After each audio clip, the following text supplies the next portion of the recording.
है, चलिए small cap की हम लोग बात करें तो फिर एक साल के रिटर्न्स हम लोग ने देखें, टॉप विनर्स कौन रहे और टॉप लूजर्स कौन रही है हम लोगों ने देखे। चलिए एक बार देख लेते हैं कि 5 साल में सबसे बेहतर स्मॉल कैप फंड कौन से रहे हैं। कौन स्मॉल कैप फंड यहाँ पर नंबर 1 पर है जिसने 30.79% का रिटर्न दिया है, एनुअलाइज रिटर्न दिया है। उसके बाद है निपॉन इंडिया का स्मॉल कैप फंड जिसने 28.08% का रिटर्न दिया है एनुअलाइज। इसके बाद है बंधन स्मॉल कैप फंड 27.55% का रिटर्न दिया है एनुअलाइज इसने पिछले 5 साल में। उसके बाद है Invesco India small cap fund 27.31% का रिटर्न इसने दिया है। इसके बाद है ईडलवाइज स्मॉल कैप फंड 25.99% का रिटर्न। सर मैं देख रहा था कि एमपी में वैसे स्मॉल कैप फंड्स जो हैं मिड हो गया, लार्ज हो गया और फ्लेक्सी और मल्टी कैप फंड में भी उनसे बेहतर एक तरह से इन्होंने रिटर्न दिए पिछले 5 साल की परफॉर्मेंस को अगर देखें। स्मॉल कैप फंड को सर ऑब्वियस सी बात है कि हम लोग कम नहीं आ सकते हैं।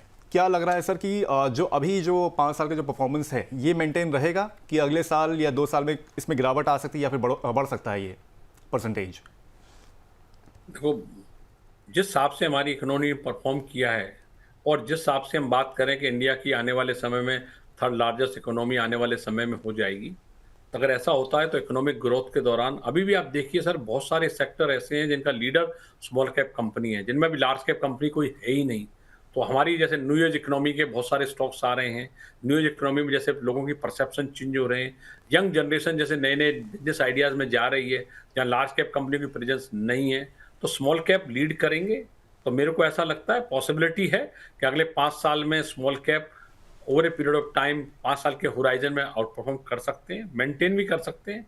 प्रोबेबिलिटी ऑफ डाउनफॉल इतनी ज़्यादा नहीं रहनी चाहिए क्योंकि हमारी ग्रोइंग इकोनॉमी और थर्ड लार्जेस्ट इकोनॉमी बनने की हम बात कर रहे हैं आने वाले समय में। तो जब ऐसा होगा तो ग्रोथ तो आएगी और ग्रोथ आएगी तो स्मॉल कैप में आनी चाहिए।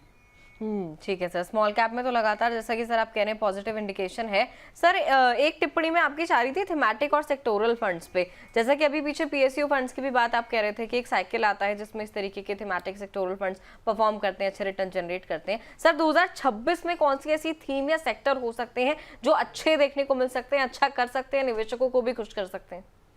मैं एक्सपर्ट नहीं हूँ। मैं कभी भी इन्वेस्टमेंट होराइजन में थीमेटिक और सेक्टोरल फंड को प्रेफरेंस नहीं देता हूँ। ये आपके कोर पोर्टफोलियो का कभी भी पार्ट नहीं होने चाहिए। ये खाली सैटेलाइट पोर्टफोलियो आप बना सकते हैं और ये तभी बनाने चाहिए जब आप उस सेक्टर की समझ रखते हैं या आपने किसी एडवाइजर की मदद लेके सोचते हैं और इनमें सिर्फ सैटेलाइट की तरह ही काम करें। कभी कभी वो सेक्टर जो कई साल से नहीं चले हों या जिनके ऊपर इकोनॉमी बहुत बूस्ट करने वाली हो, उनकी प्रोबेबिलिटी हाई रिटर्न की बढ़ जाती है।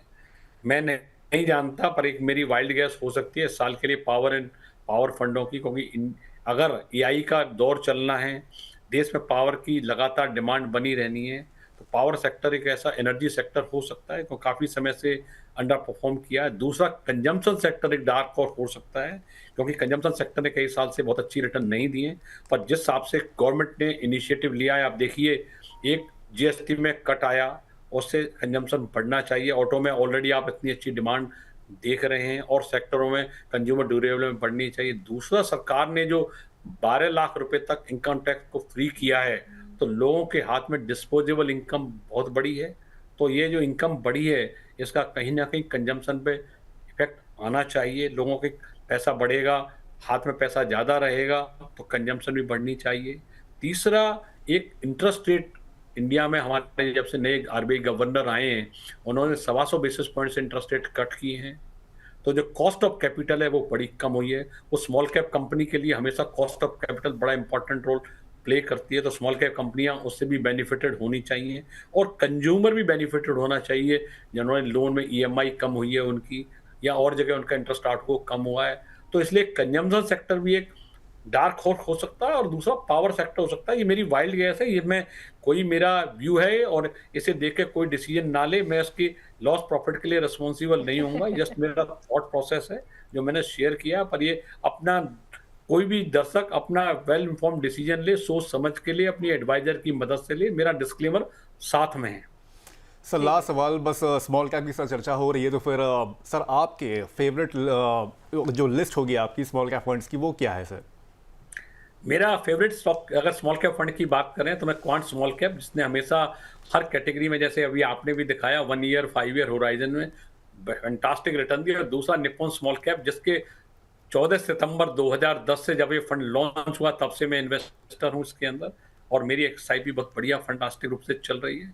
तीसरा, बंधन स्मॉल कैप एक अच्छा परफॉर्म करने वाला, अगर हम 3 बेस्ट फंडों की बात करें जिनका एक बहुत डिसेंट ट्रैक रिकॉर्ड है, वो आपके सामने भी है। पर अगर एक नए इमर्जिंग हॉर्स की बात करें, इसका भी 1 साल भी कंप्लीट नहीं हुआ, तो मेरी स्मॉल कैप एक बहुत बढ़िया फंड है जिसमें अभी जनवरी से आया और अच्छा परफॉर्म कर रहे हैं, जिनके फंड मैनेजर मिस्टर वो काफ़ी एक्सपीरियंस्ड और काफ़ी उन्होंने bear and bull market cycle देखी है, तो उनका एक प्रोसेस है, और मेरा ही फंड हाउस भी एक अच्छा इक्विटी के लिए अच्छी तरह जाना जाता है, तो मेरा ऐसा प्रेफरेंस रहेगा। बाकी कई जैसे आपने दिखाया बड़ा अच्छे ईडलवाइज ने भी अच्छा परफॉर्म किया है और उन्होंने भी अच्छा परफॉर्म किया, इसलिए कहना बड़ा मुश्किल होता है, पर कहीं ना कहीं अगर आपको चॉइस रखनी है तो ये मेरा ऐसा प्रेफरेंस रहेगा। ठीक है सर, तो मतलब मेरा स्मॉल कैप जिससे अभी आए हुए ज़्यादा वक्त नहीं हुआ है, अभी हम भी थोड़ी देर पहले उस पर रिसर्च कर रहे थे, फंड मैनेजर वरुण गोयल जी हैं उनके। वरुण गोयल जी। हाँ जी, उसके लिए एक सर का आउटलुक है, और स्मॉल कैप जो है क्वांट का हो सकता है, निपॉन का हो सकता है, बंधन का हो सकता है, जैसे कि सर की तरफ से रिकमेंडेशन आई है। ये 3-4 फंड्स जो हैं स्मॉल कैप के सर की तरफ से रिकमेंडेड हैं आज के शो में।